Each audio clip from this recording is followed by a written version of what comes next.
நீங்க தனியா உட்கார்ந்து மன உளைச்சலுக்கு வைத்தியம் பார்க்கிற வரைக்கும், இதயத்தை குணப்படுத்துறதுக்கு கடவுள்கிட்ட கெஞ்சி மன்றாடும் வரைக்கும் உங்களுக்கு உங்க வலி தெரியாது.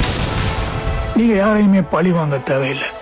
அந்த நபருக்கு நீங்க உண்மையா இருந்திருந்திருந்தா இனி அவருக்கு நீங்கள் இல்லை என்பதே அவருக்கு பெரிய தண்டனை தான்.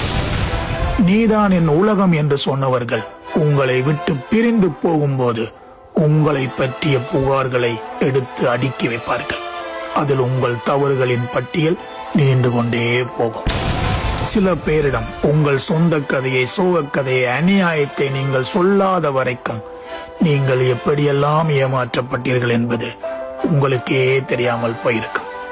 உங்கள் இதயத்தை உடைத்தவர்களுடனும் உங்கள் வாழ்க்கையை அளித்தவர்களுடனும் உங்கள் அன்பையும் இரக்கத்தையும் மன்னிப்பையும் பயன்படுத்தி கொண்டவர்களுடனும் நீங்கள் தொடர்பிலேயே இருக்கக்கூடாது.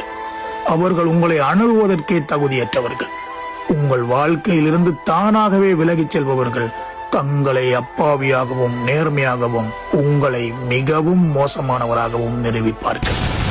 ஏமாற்றுக்காரர்களுக்கு, துரோகிகளுக்கு மன்னிப்பு கொடுக்கவே தேவையில்லை.